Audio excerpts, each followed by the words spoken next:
Bueno, después de esta dosis de oxitocina que hemos recibido por parte de la doctora Carmen Sánchez Alegría, vamos a proceder a las comunicaciones orales presentadas a la jornada. Os voy a leer las que va a haber en una sala y en otra por el tema de el interés que podáis tener en una y en otra.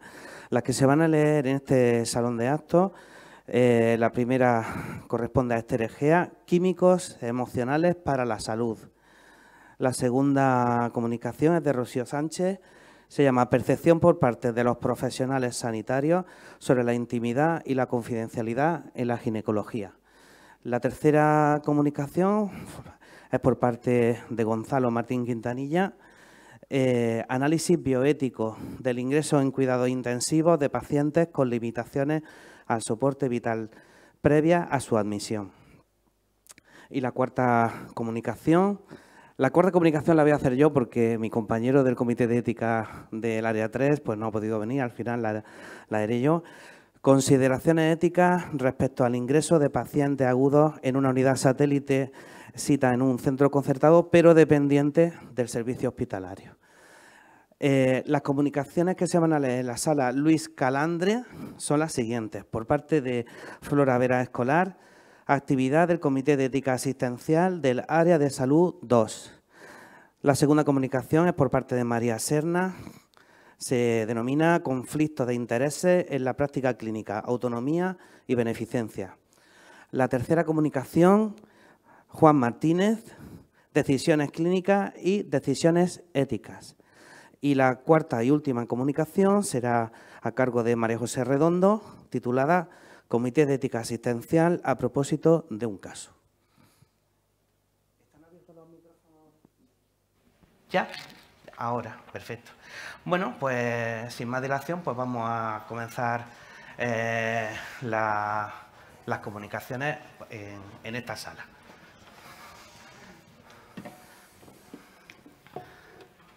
Bueno, pues como os he dicho, la primera comunicación la va a realizar Esther Egea Millán, es técnico de gestión del Área 2 de la Unidad de Evaluación y Sistemas de Información, Contabilidad Analítica de aquí, del Hospital Santa Lucía.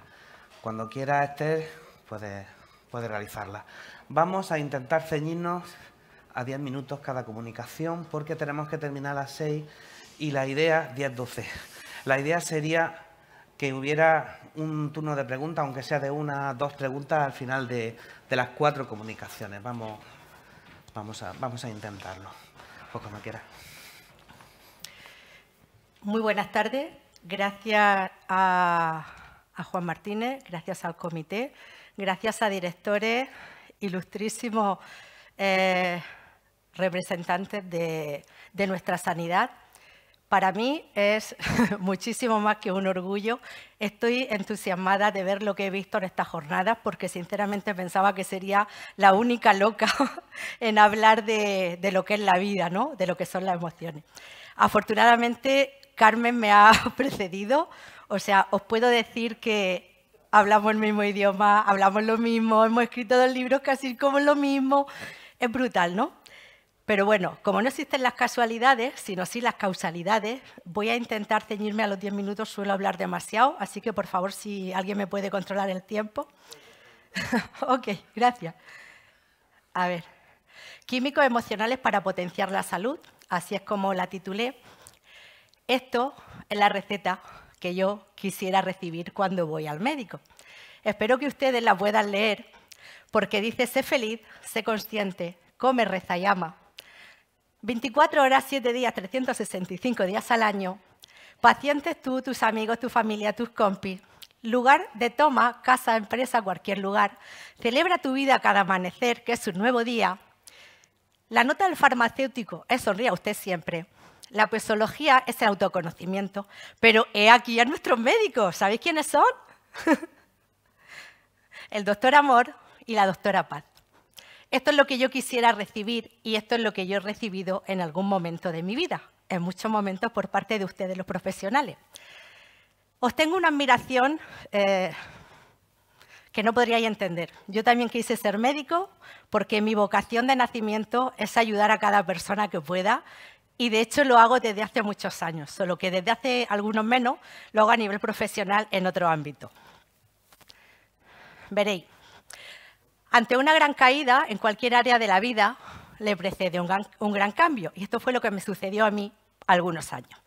Como consecuencia de ello, os voy a leer una carta, porque esta mañana se ha hablado mucho de principios y valores, así tal cual me defino yo, auténtica, con principios y con valores. Esta mañana se ha hablado de muchísimas cosas, aunque la palabra amor no ha estado presente en toda la mañana. Afortunadamente, Carmen y yo hablaremos de amor y el amor está presente. El amor es la medicina del alma, pero el amor también es la esencia de la vida, que somos nosotros si no somos amor. Amor puro. Así que cuando yo hice mi cambio, bueno, tengo que deciros que desde hace unos 7 u 8 años doy clases en la universidad en coaching profesional a agentes de cambio. Han venido a nuestras clases psicólogos y algún que otro médico, poquitos, ¿no? Sobre todo la gente que viene a hacer cambios profundos en su vida o quieren cambiar a otros. Lo que no se dan cuenta es que se lleva el amor que son ellos. Del amor me encargo yo. Veréis, os voy a leer una carta que es muy bonita. Cuando yo la recibí me llenó de entusiasmo. Recibido su agradecimiento de fecha, ojo a la fecha, 3 del 12 del 2020, motivado por el trato del personal por el que ha sido atendido su familiar. Por parte de esta gerencia hemos de indicarle que se ha dado traslado del mismo al profesional mencionado en su escrito. Nos satisface su carta de agradecimiento, ya que este reconocimiento supone un gran estímulo para los profesionales que realizan su labor día a día, esforzándose en ofrecer una atención óptima a todos nuestros usuarios. Les saluda atentamente el director gerente Área 3. Por favor, un aplauso a todos estos médicos, a todos estos profesionales. Por supuesto, esta carta es mía. O sea, esta carta viene a mí porque yo en un momento necesité ayuda para mi sobrina y el trato que recibí por parte del médico fue mucho más que una escucha activa, fue un acto de amor. Y yo le dije, hay que ver que nos han enseñado a reclamar, pero no tenemos una hoja de agradecimiento. Y me dice la médico, sí que la tenemos. Digo, ¿ah, sí? Dice, sí, es la misma que la de reclamaciones. Digo, por favor, quiero escribirle una. Dice, salga usted fuera y escríbala. Creo que eso fue hace 3 años, pues me enteré de la carta de agradecimiento a los profesionales, a todos ustedes, a los que están y a los que vais a ser profesionales, que enhorabuena por la carrera que habéis elegido, de que había una carta para agradeceros vuestro trabajo. Así es que este día también es para mí súper importante y el entusiasmo me llena porque puedo hacer público vuestro trabajo y que todo lo que hacéis es maravilloso y si hay algunos defectos, lo podemos corregir gracias a esta jornada, gracias a esta gente maravillosa que nos ofrece esta posibilidad. Para mí, yo tuve una gran caída, como habréis podido comprobar. El primer libro que me sacó de la crisis fue leyendo al doctor Mario Alonso Puig. Me acostaba con él, me levantaba con él, desayunaba con él, comía con él, cenaba con él y no había nadie más para mí que Mario Alonso. ¿Por qué? Porque este hombre despertó en mí esa necesidad de superación, el poder que tiene el ser humano de reencontrarse consigo mismo, de descubrir cómo funciona el cerebro, el mecanismo, la ilusión. O sea, es que este hombre, de verdad que para mí, en su momento y a día de hoy, sigue hablando maravilla y a mí me estimula. El doctor Mario Alonso es doctor. Como podéis comprobar, lo de doctores que lo llevo yo. O sea, no me fío de cualquiera. O sea, quiero que lo tengáis claro. Y luego hay otro libro que llegó a mis manos, es verdad, mucho más tarde y prácticamente ya después de que yo me hubiese formado en coaching, inteligencia emocional, PNL, varias disciplinas que a lo largo de mi vida me han dado el poder de estar aquí, porque yo cuando estudiaba tenía pánico de hablar en público. O sea, soy una nueva mujer, tengo una fuerza impresionante, pero sobre todo lo que tengo es un amor así de grande que he sido capaz, gracias a mi proceso, gracias a la crisis que tuve, a ser quien soy hoy en día. Hacer que mi alma hable, hacer que mi voz se escuche y sobre todo que se escuche y sobre todo para aquellas personas que sufren en la vida, porque yo, si puedo evitar que sufran como lo he sufrido yo, prefiero hacerlo. El cerebro que cura, bueno, este es un neurocientífico que es alucinante, es valenciano, es el doctor Álvaro Pascual Leone. Por favor, tomar nota de ambos y leerlos porque él tiene un estudio científico no recuerdo en qué ciudad americana, y nos cuenta cosas que son impresionantes. Yo no me voy a detener aquí porque tengo 10 minutos y seguro que me falta tiempo para hablar, pero lo recomiendo porque vais a quedar alucinados. La felicidad es un asunto urgente que hay que sentir. La felicidad no es cualquier cosa. O sea, tenemos derecho a ser felices, así viene reclamado por la ONU, la Organización Mundial de la Salud también nos invita a estar sanos. Los químicos emocionales, que no me voy a detener en ellos porque nuestra doctora Alegría ya ha hablado de ello, y yo pensaba que iba a ser aquí la única persona rarita que iba a hablar de cosas como que estas emociones nos potencian la salud y nos curan las enfermedades. Lo que podemos hacer con ella es totalmente gratis, ya ella nos ha explicado un montón de herramientas, tampoco me voy a entretener demasiado. El cortisol también nos enferma, es todo lo contrario a los químicos que nos aportan felicidad, pues el cortisol nos aporta sufrimiento. Lo que nos sucede, pues yo creo que prácticamente todos lo hemos vivido, tampoco me voy a entretener, falta de tiempo, problemas de sueño, etcétera, etcétera. Al final acabamos anulados como personas, porque no somos capaces de pensar. Entonces, ni inteligencia ni capacidad, nada sirve cuando estamos impregnados de cortisol. Es cierto que un poquito de cortisol dura 7 u 8 horas a lo largo del día. Por eso, cuando nos pase algo, agradezcamos la vida, perdonemos, dejémonos el rencor y sobre todo hagamos que sea una vida digna de vivir, que sea bonita, que sea alegre, porque eso al final, como dice la doctora, nos repercute a nosotros mismos. Aunque sea por egoísmo, pensémoslo así, pero hagámoslo.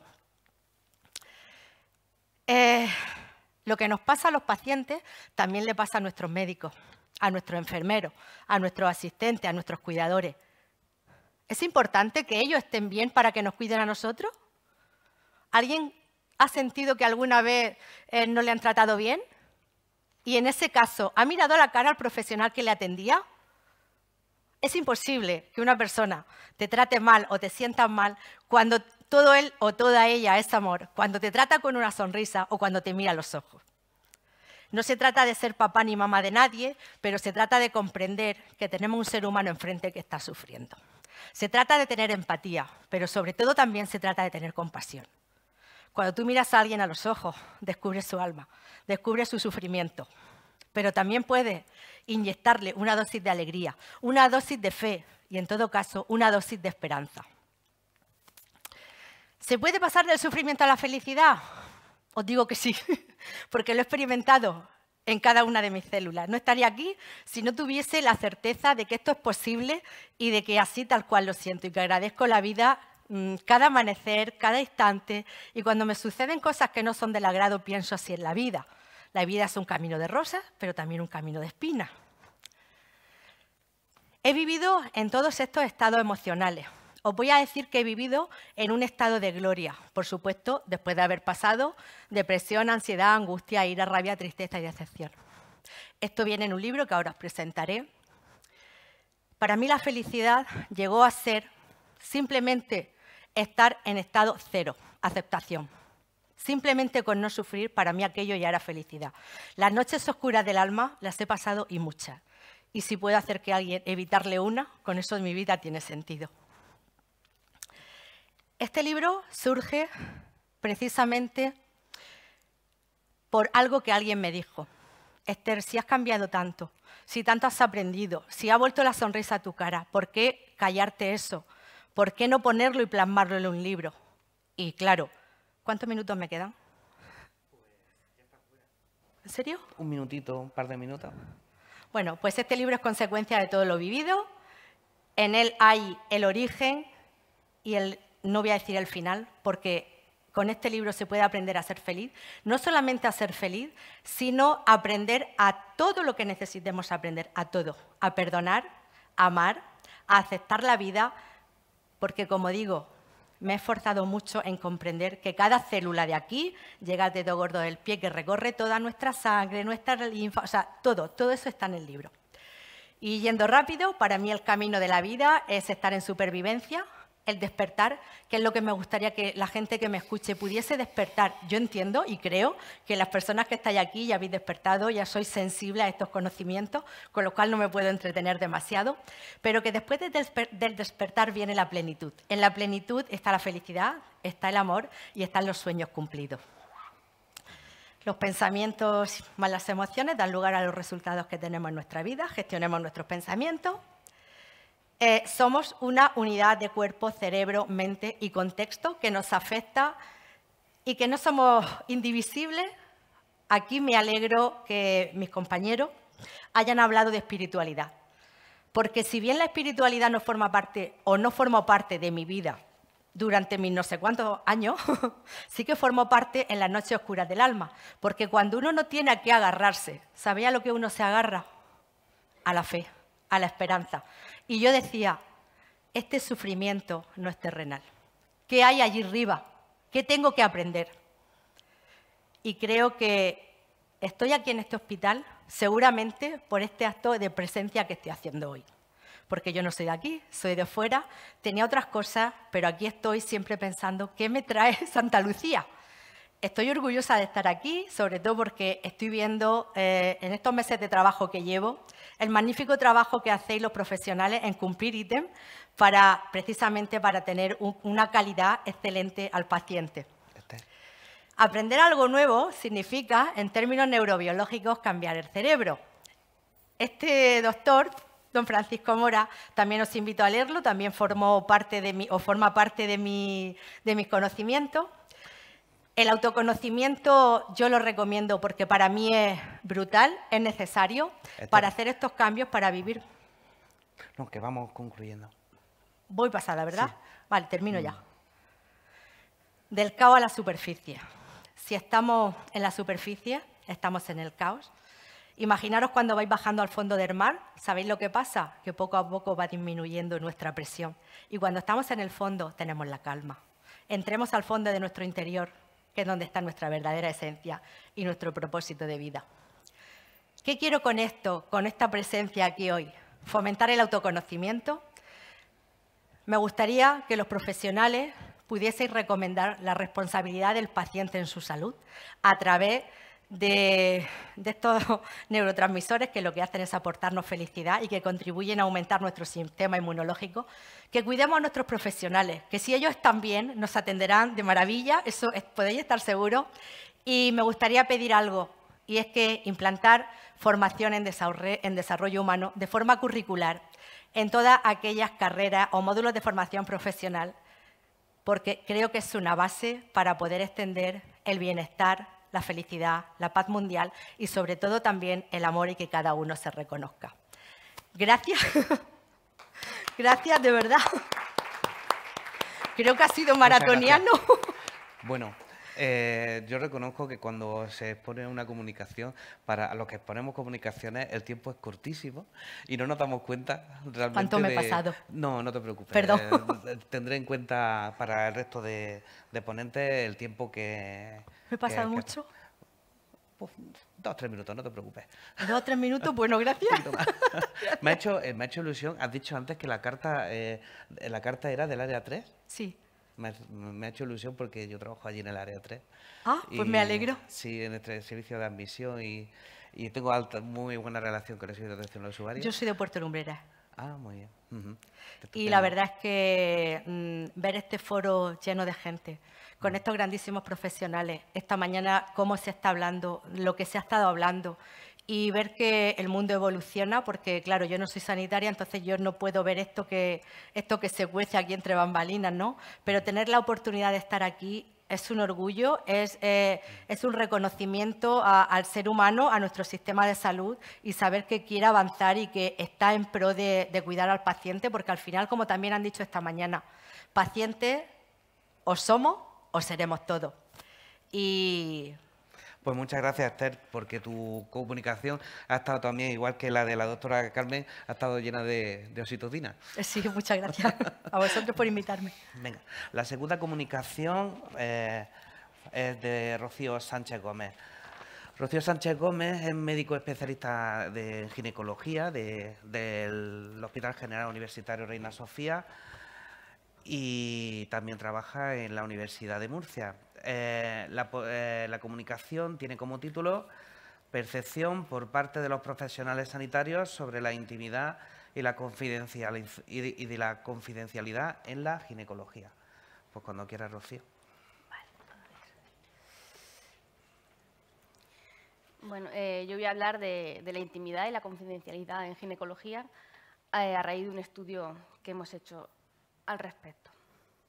Vale, voy a definir unos conceptos básicos que ya hemos hablado durante todo el día de hoy, pero nos sirven para situar el marco teórico, que son estos: la relación clínica, los derechos del paciente y la ley de autonomía, la intimidad y la privacidad y la confidencialidad y la protección de estos en el campo tan especial como es la obstetricia y la ginecología.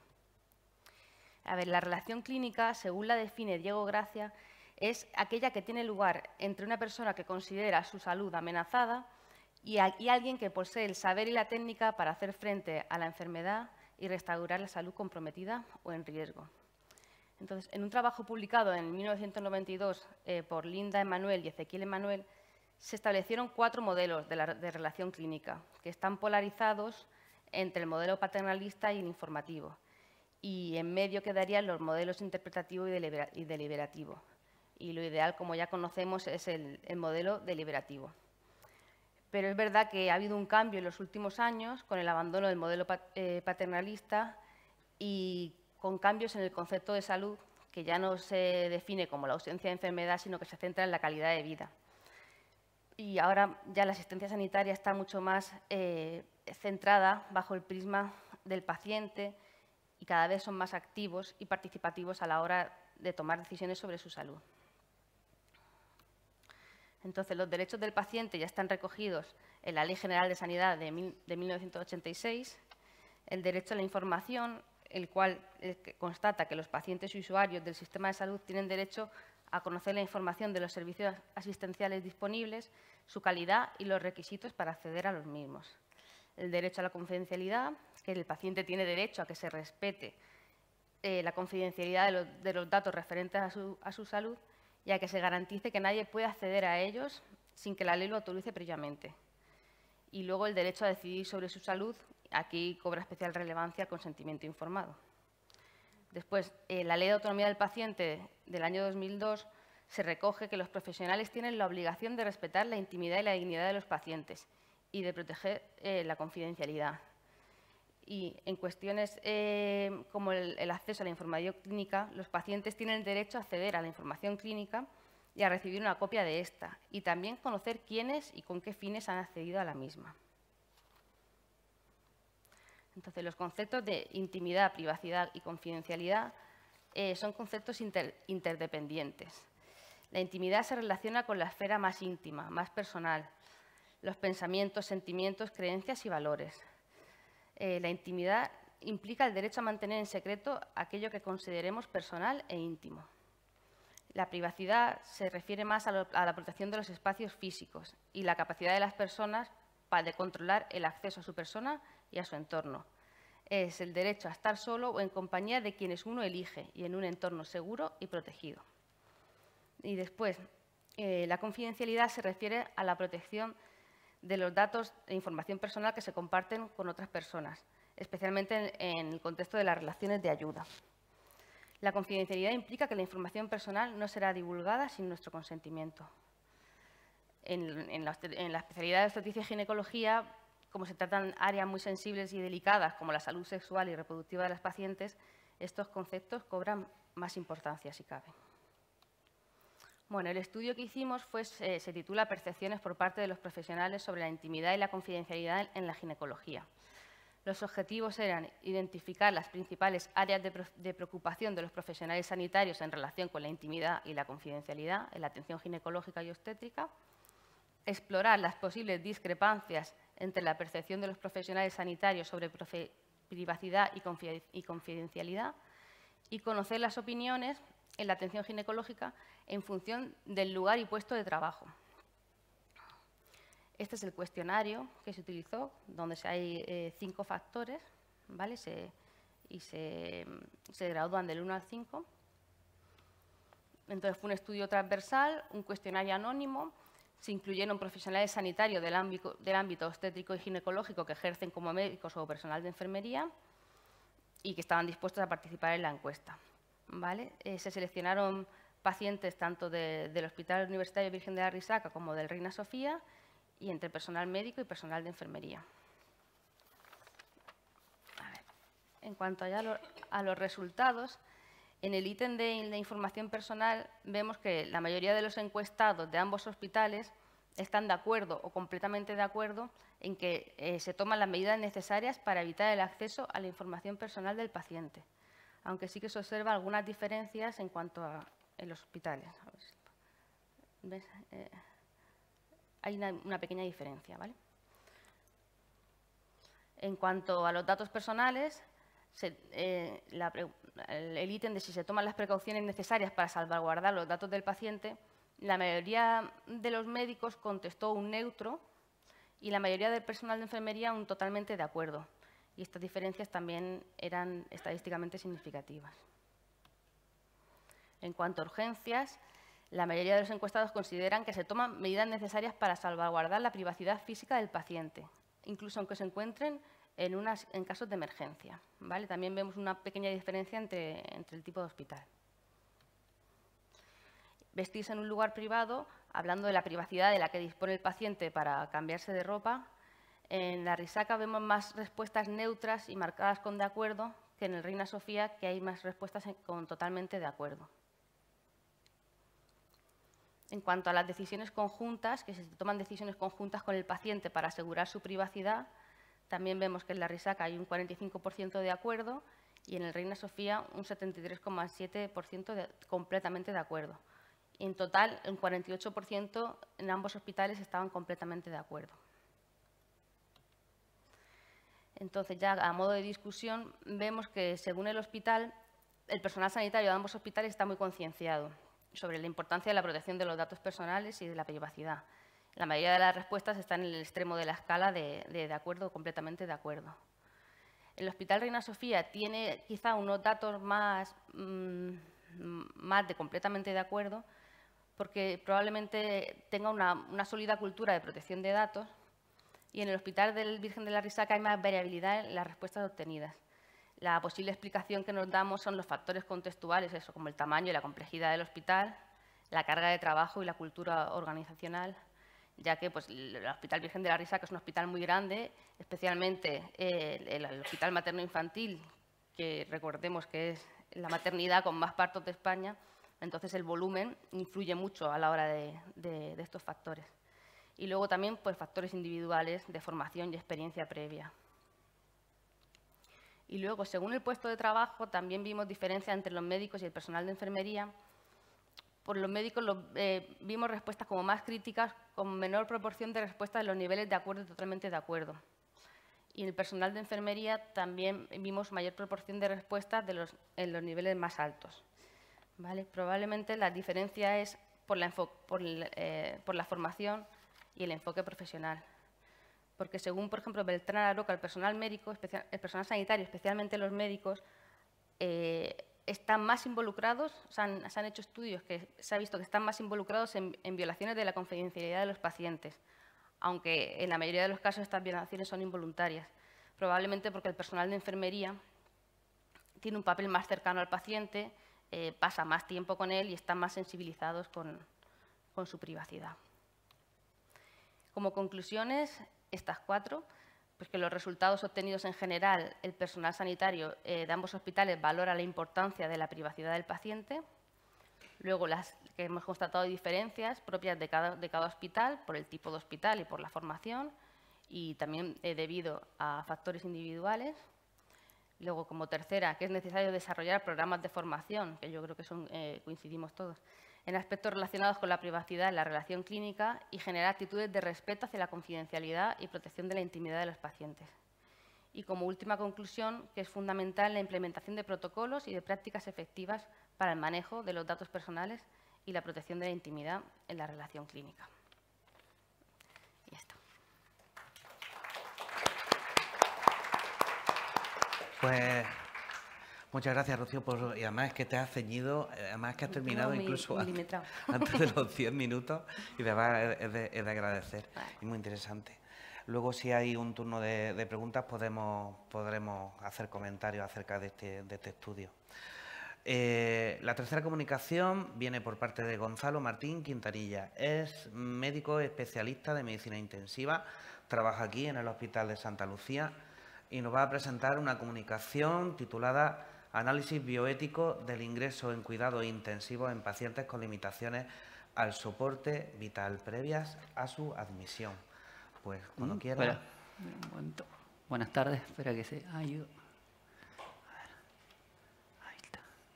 Muy bien. Bueno, buenas tardes. Mi presentación tiene un título muy largo. Espero que no se haga larga, que se haga amena y que genere el interés de los que están presentes. El ingreso en UCI de pacientes con limitaciones al soporte vital previo a su admisión es un tema muy largo, del cual solo vamos a escoger unos objetivos.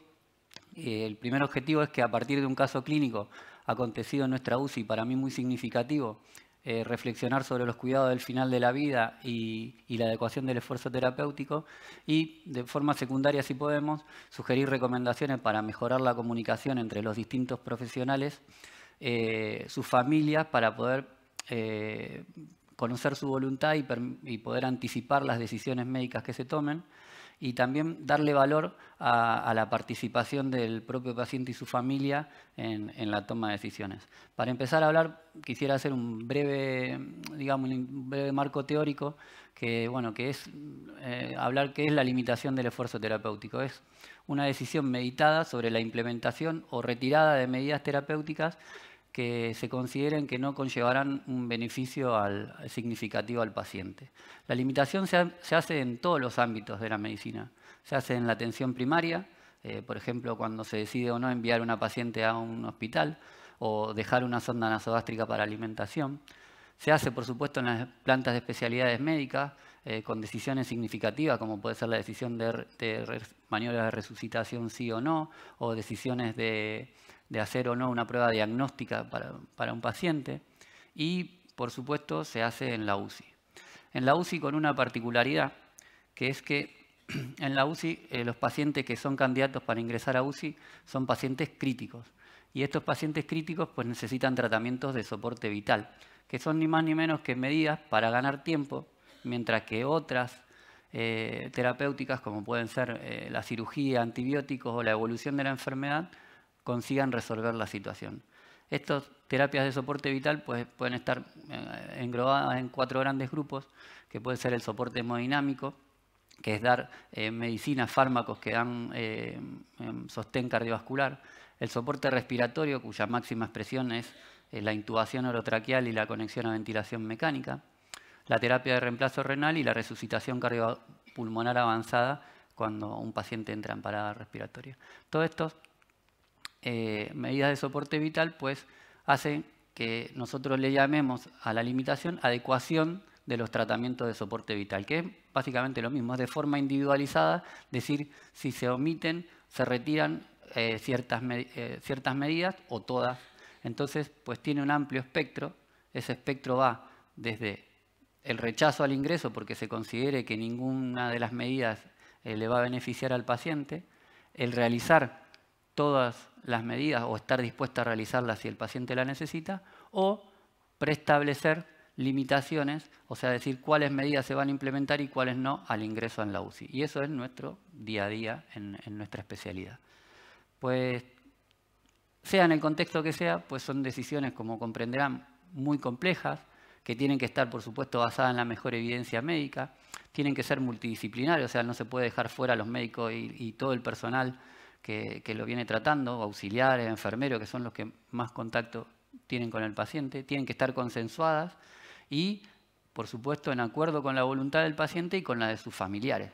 ¿Qué pasa? Pues si el paciente está en estado crítico, muchas veces no está en condiciones de decidir, no está en capacidad de decidir, y sus familiares, dada la situación, tampoco tienen la razón totalmente clara como para tomar decisiones en ese momento. Por lo tanto, es muy importante que todas estas decisiones, en el ámbito que sea, vuelvo a repetir, pero sobre todo en el de la UCI, sean de forma anticipada, no en ese momento.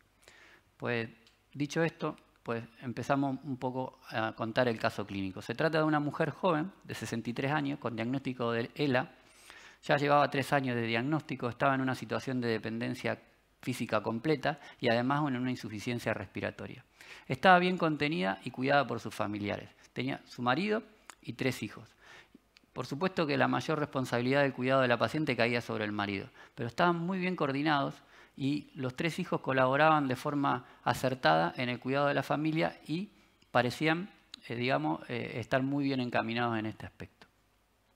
Estaba dependiente del dispositivo de ventilación mecánica no invasiva, ya había ingresado varias veces por insuficiencia respiratoria y lo llevaba en su domicilio, y había añadido mal manejo de secreciones respiratorias en la vía aérea alta. Por lo tanto, el equipo que lo llevaba, su equipo médico multidisciplinar, decidió plantearle la realización de la traqueostomía percutánea, que es uno de los procedimientos que se realizan en UCI y por el cual se pidió ingreso de forma programada a nuestra unidad.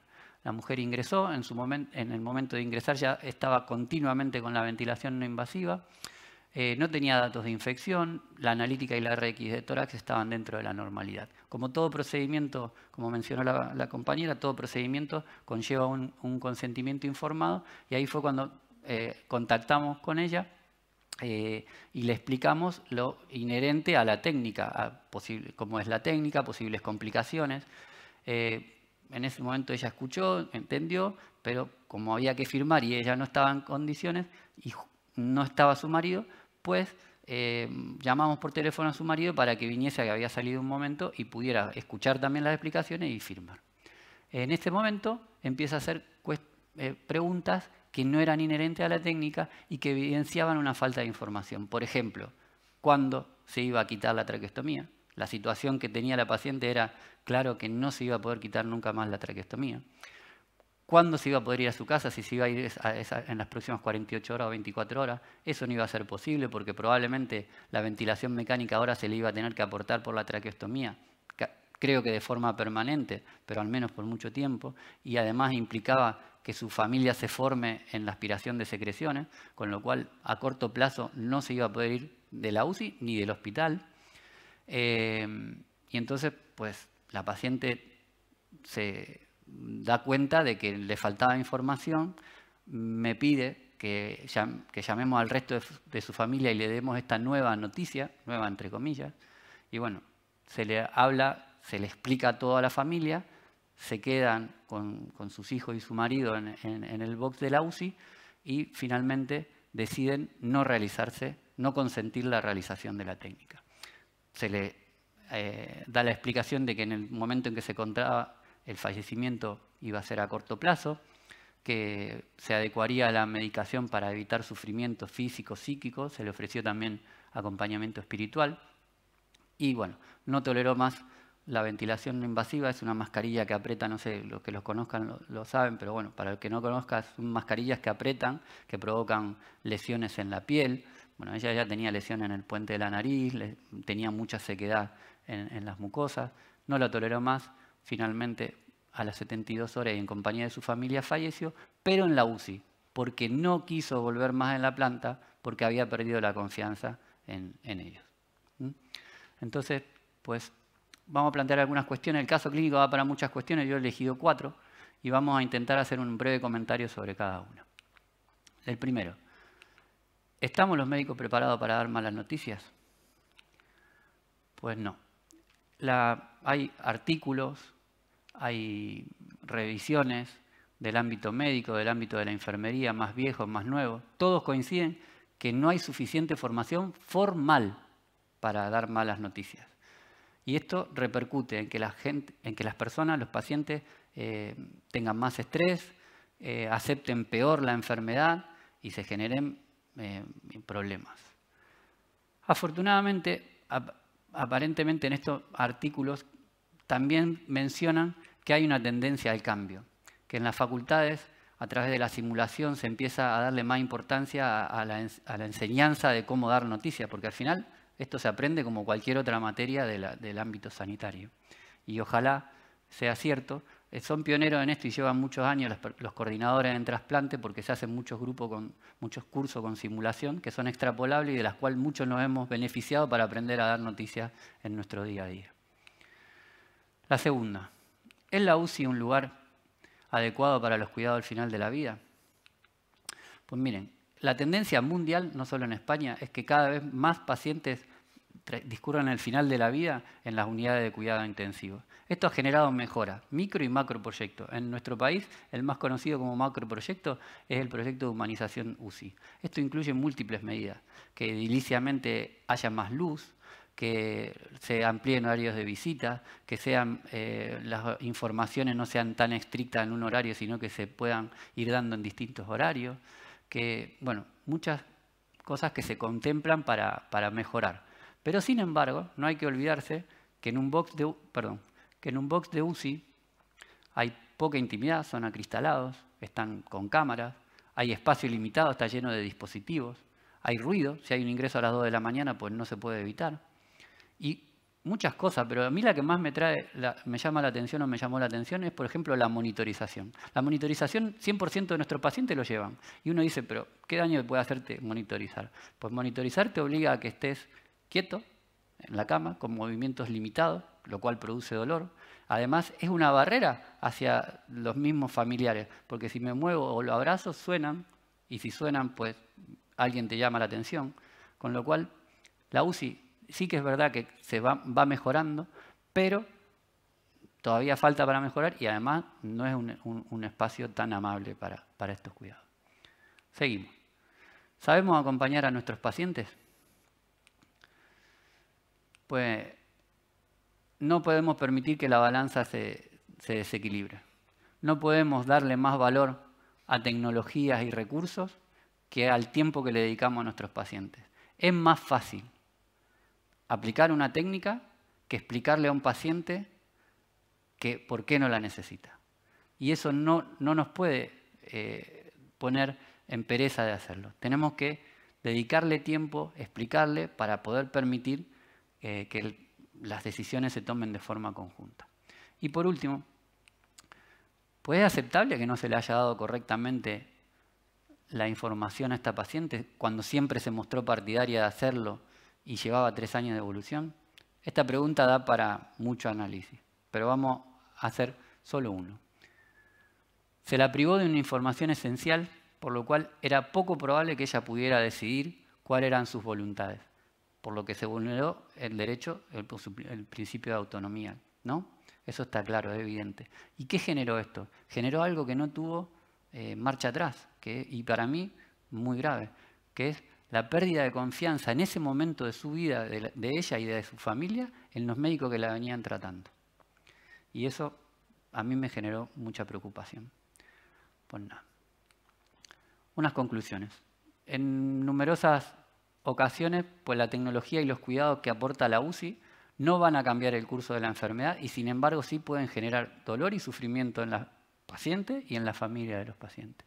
Hay que saber afrontar que hay que informar a los pacientes. Eso es un ejercicio que hay que practicar y que hay que hacerlo, porque no darle la información al paciente, como pudimos ver en nuestro caso clínico, genera sufrimiento y pérdida de confianza. Se deberían crear equipos multidisciplinarios, más allá de los comités de ética que por supuesto existen, pero yo hablo de equipos multidisciplinarios que generen un espacio en donde casos complejos puedan ser debatidos con los médicos que lo vienen tratando, los médicos de la UCI, la familia, el propio paciente, para que puedan anticiparse estas decisiones y no se tomen de manera apresurada, que sabemos que no es bueno. Y por último, creo que todos, como dijo la compañera, estamos de acuerdo que formarse y mejorar de forma continuada en los cuidados al final de la vida, porque entonces esto repercute en beneficios y una mejora en la atención en todas las dimensiones del paciente. Bueno, la bibliografía y bueno, y muchas gracias. El tiempo más. Sí, perfecto. Gracias, Gonzalo, porque además el tema que que el tema es complejo, muy difícil, hay que individualizar el paciente y sobre todo pues tomamos decisiones a veces en muy poco tiempo, lo cual obstaculiza que podamos ir a comités de ética, salvo que haya comités de ética de urgencia, y es un tema que da pues muchísimo que hablar, muchísimo que hablar. Gracias. Ya os digo, si tenemos un tiempo mientras que termina la otra sala, a ver si pudiéramos tener tiempo para un par de preguntas. Y bueno, la cuarta comunicación corresponde al Comité de Ética del Área 3. Iba a venir mi compañero Enrique González, pero al final le ha sido imposible.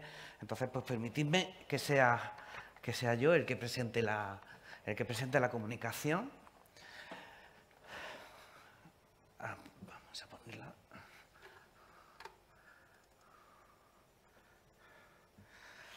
Bien, la comunicación va acerca de una problemática que ha surgido acerca... Lo voy a poner aquí. Eso. Acerca de la unidad satélite de medicina interna cita en un centro concertado en Lorca, que es el Hospital Virgen del Alcázar.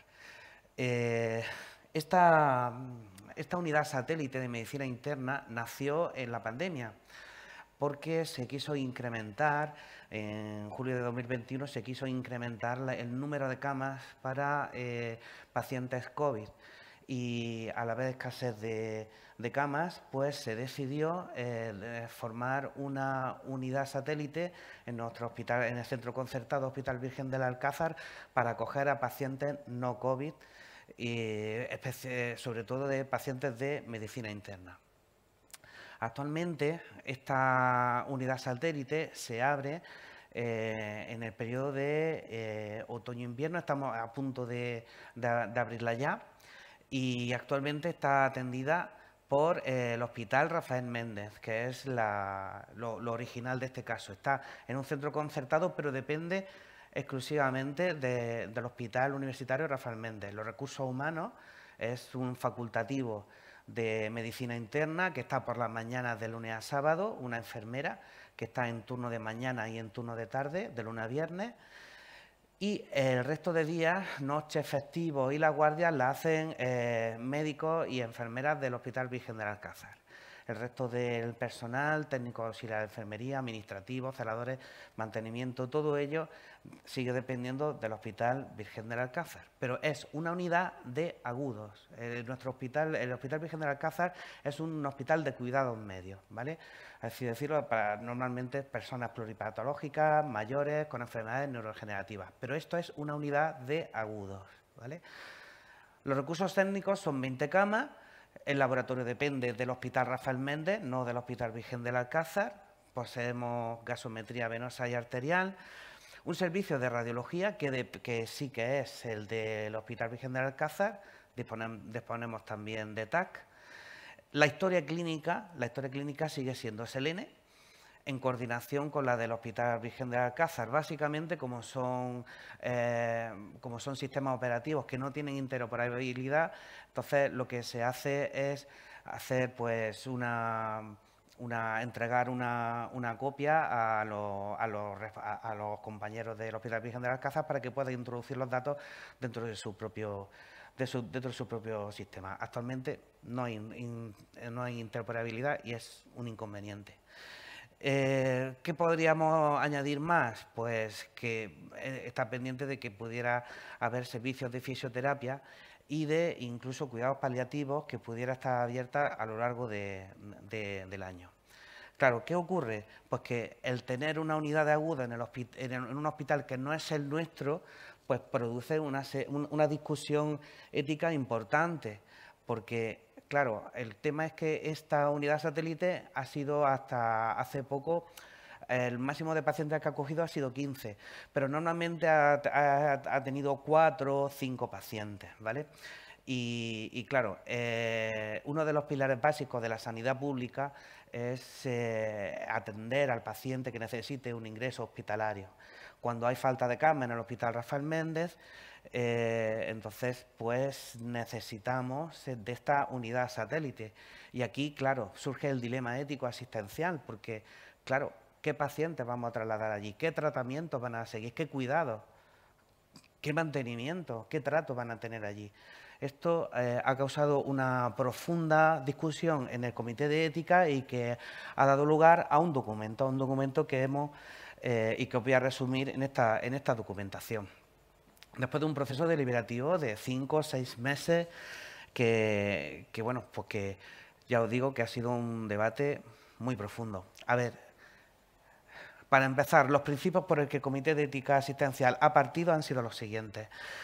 La derivación a la unidad satélite debe ser una situación provisional. Eso debe de estar claro. Eso quiere decir que mientras que nuestro Hospital Rafael Méndez no se amplíe y hay un proyecto para ampliar el número de camas en medicina interna, pues, bueno, si no hay más remedio, pues tendremos que tener esta unidad satélite abierta, pero debe ser una situación provisional. Y las condiciones de traslado inexcusables deben de ser que no haya disponibilidad de camas en el Hospital Rafael Méndez, que haya una prioridad de ingresos de otros pacientes por motivo clínico y condicionantes de salud. O sea, si hay pacientes que no tienen más remedio que estar ingresados en el Rafael Méndez, pues esa sería otra condición. Y que el Hospital Rafael Méndez esté en disposición en caso de que hubiera una complicación. Actualmente no hemos tenido complicaciones más allá de las que pueda haber en un ingreso normal en el servicio de medicina interna, que están en un torno a un 8%. También lo son en torno a un 8% en la unidad satélite. Luego puede que estemos en el camino correcto.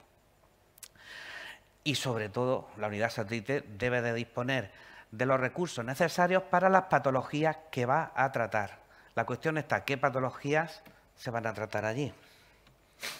Bueno, pues los requisitos de derivación, hablando de principio de justicia, porque esto va sobre ello. Básicamente, el principio afectado es la justicia. Dice Adela Cortina, ahora que recuerdo, que hay una diferencia importante entre lo justo y lo bueno.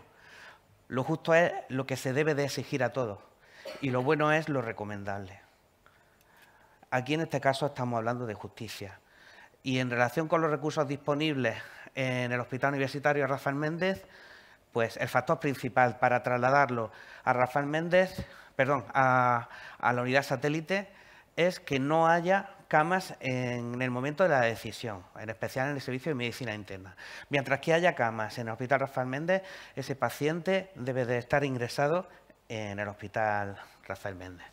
En relación con la patología del paciente, hemos pensado en una serie de condicionantes clínicos, asistenciales, que deben de estar presentes. Pues os lo podéis imaginar.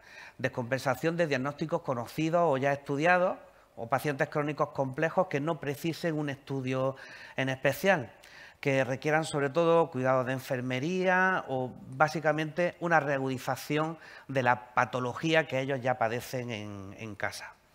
También pues pacientes que con máxima probabilidad no vayan a requerir cuidados intensivos o ventilación mecánica no invasiva, pacientes que se hayan desestimado medidas fútiles o extremas de soporte vital y enfermedades agudas de tratamiento simple, como vamos a poner el caso, una infección urinaria aparentemente simple en la que el tratamiento sea hidratación, antibioterapia, cuidados de enfermería y en este caso incluimos casos de gérmenes multiresistentes porque la unidad satélite creemos que también está preparada para acoger ese tipo de pacientes.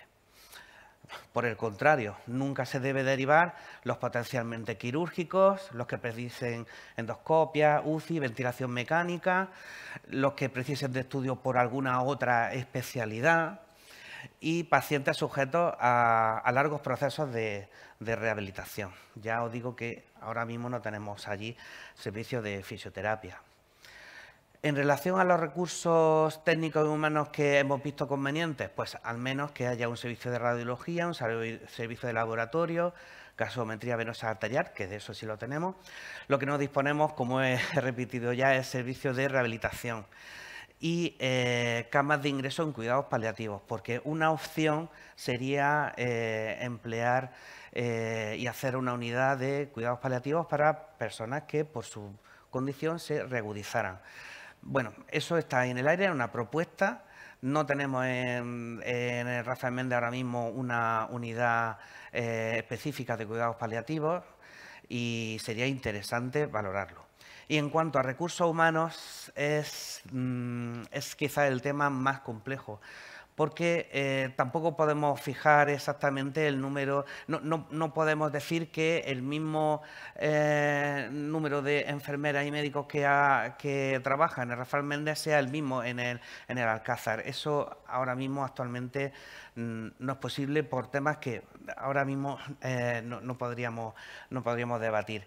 Pero sí que debe de haber lo suficiente para que las patologías que se van a tratar allí tengan un cuidado similar al que tienen en el hospital de referencia. Y en cuanto al entorno sociofamiliar, bueno, pues debemos de tener en cuenta las condiciones de salud del paciente, la situación personal y familiar, de cara a tomar la decisión que más les favorezca. A veces, pues, por una situación de abandono en una persona de avanzada edad, con una discapacidad física o psíquica, quizás sea más conveniente ingresarlo en el hospital de referencia en lugar de la unidad satélite. Eso habría que individualizar cada caso. Y, por supuesto, aquí, qué decir, la intervención del personal de trabajo social es fundamental. Por tanto, el objetivo principal, y ya lo he adelantado, es garantizar los cuidados y el tratamiento correcto de las patologías derivadas en condiciones similares a las presentes en el Servicio de Medicina Interna del Hospital Rafael Méndez, por un principio de justicia que ya hemos comentado. Lo segundo, y estamos en ello, realizar un catálogo de patologías y condicionantes que pueden tratarse en esta unidad. El Comité de Ética hemos recomendado esas condiciones, pero hay una discusión de qué sería mejor, si realizar un catálogo de patologías o bien un catálogo de condiciones. Las dos opciones tienen un problema. Si hacemos solo un catálogo de patologías, entonces puede haber alguna que se quede descolgada. Si realizamos un catálogo de condiciones, pues está sujeto a variabilidad y nuestra profesión es básicamente práctica. Es mucho más fácil tener un listado de patologías y estas son las patologías que vamos a derivar. Pero cada opción, una y otra, tiene sus ventajas y sus inconvenientes. Y por último, informar al paciente. A ver, es fundamental que los servicios implicados, que son básicamente medicina interna y urgencia, pues den una información veraz a los pacientes, porque realmente estos pacientes no van a la unidad de cuidados medios del Hospital Virgen del Alcázar, van a la unidad de medicina interna de Rafael Méndez. Y entonces hay que informarle de forma veraz y adecuada de que estos pacientes se va a garantizar que la patología que padecen va a ser bien tratada y que van a tener a su disponibilidad el Hospital Rafael Méndez, que está a 5 minutos de distancia si hubiera alguna complicación. El problema que tenemos nosotros seguramente lo tenéis también vosotros en vuestras áreas de salud. El Hospital Virgen del Alcázar está pues señalado por parte de la población de que ahí las personas van a morirse. Y realmente pues no es así. Nunca ha sido así. Es verdad que allí van personas con mucha patología y pueden fallecer, pero realmente nunca se ha derivado a los pacientes para ello. Se ha derivado desde el servicio de urgencia, en la medida de lo posible, siempre se ha intentado que las patologías que se derivan allí sean, pues porque son pacientes pluripatológicos que lo que necesitan son unos cuidados de enfermería, tratamiento y el tratamiento básico, pero es verdad que son pacientes muy complejos. Pero en esta ocasión, además, es que es un servicio del Hospital Rafael Méndez. Entonces es importante que los profesionales implicados pues se informen de manera veraz. Como veréis, y he terminado, es un tema muy complejo, porque siempre habrá que individualizar. Y bueno, pues tenemos próximamente el servicio de admisión, una reunión con el servicio de medicina interna y con urgencias para limar este protocolo y los condicionantes de ingreso a esta unidad satélite. Y nada más, eso es lo que tenía que decir. Gracias.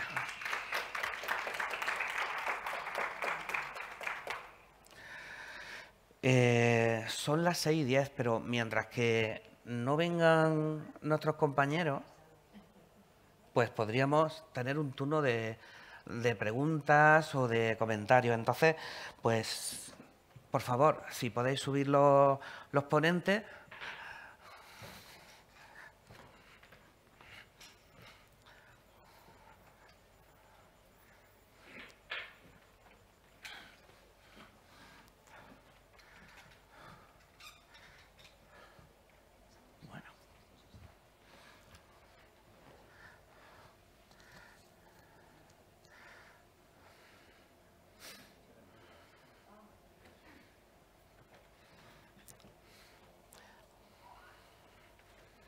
Bien, abrimos un turno de debate, de preguntas, comentarios que podáis hacer acerca de los temas de las 4 comunicaciones, lo que queráis.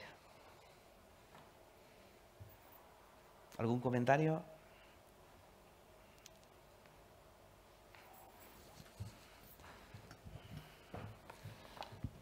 Daros las gracias, siempre aprendo muchísimo escuchando. Tengo una pregunta para Gonzalo, que ha hablado de dar malas noticias. ¿Tú cómo te las apañas cuando tienes que dar no una buena noticia? ¿Dónde te inspiras? ¿Qué haces? Para dar una mala noticia, ¿cómo te las apañas? ¿Dónde te inspiras? Porque no nos enseñan, has dicho algo que ha resonado conmigo, es verdad que no nos enseñan a dar malas noticias. Sí. ¿Tú cómo te inspiras para dar una mala noticia? No, bueno, lo mencioné a la pasada, pero sí que me he formado, porque esto sí que lleva años dentro de la coordinación de trasplantes, y he hecho varios cursos que me han ayudado muchísimo. Lamentablemente no recuerdo el nombre, pero había una, no sé si Salvi se acuerda, había una enfermera que era de Madrid, del Centro de Coordinación de Trasplante Nacional, que daba un curso en todo el país, y fue la primera que fui cuando estaba en tercer año de la residencia, y a partir de ahí, pues para mí me cambió muchísimo mi forma de ejercer, y intenté cada curso que se me presentaba, generalmente, ya le digo, vienen asociados a la comunicación de noticias dentro de la coordinación del trasplante, pero que se pueden perfectamente extrapolar al día a día, y es que ahí me he formado yo. Gracias. Y una pregunta para Esther, que has hablado de pasar de las tinieblas a la luz. No hay nadie mejor para explicar que alguien que lo ha vivido. ¿Qué le dirías a alguien que está en una fase de tinieblas para que se pueda incrementar unas dosis su esperanza?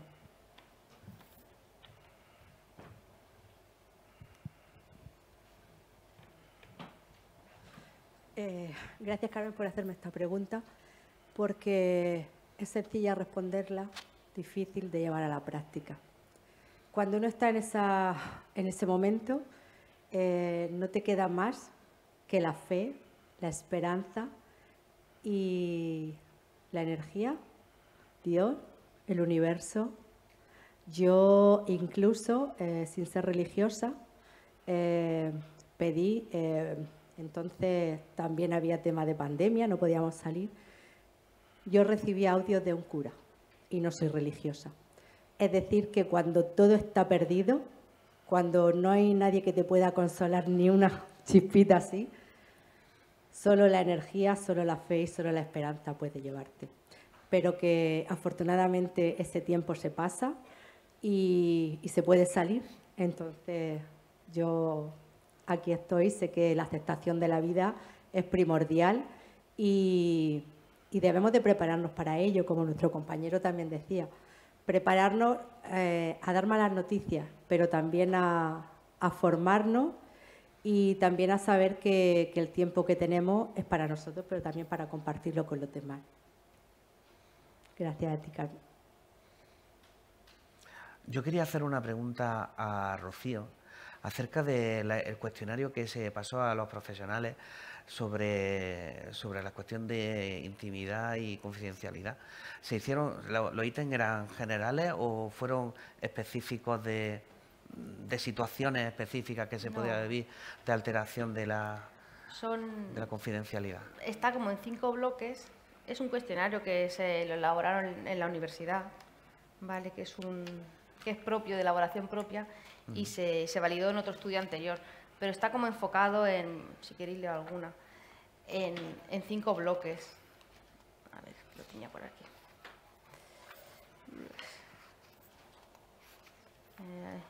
El anexo. Suele pasar que esto no se encuentra. Aquí. Por ejemplo, una pregunta es: no se entra a las habitaciones de los pacientes sin llamar ni pedir permiso. Entonces luego tenías que contestar en totalmente de acuerdo, nada de acuerdo, neutro. Son preguntas así como, se ponen como situaciones concretas. Muy bien. Sí. Está interesante. Pues nada, la verdad es que daría lugar a preguntaros a los tres sobre... Yo estoy especialmente sensibilizado con la cuestión de UCI, porque yo vengo de los servicios de urgencia, vivimos una pandemia, hubo un protocolo que las sociedades científicas hicieron que tuvo bastante polémica, incluso que causó una contestación del Comité Nacional de España, y es un tema tan complejo y tan difícil que daría para toda una mañana. Pero hay que dejarlo aquí. Finalizamos y vamos para el acto final. Muchas gracias. Y gracias a todos. Gracias. Muchas gracias.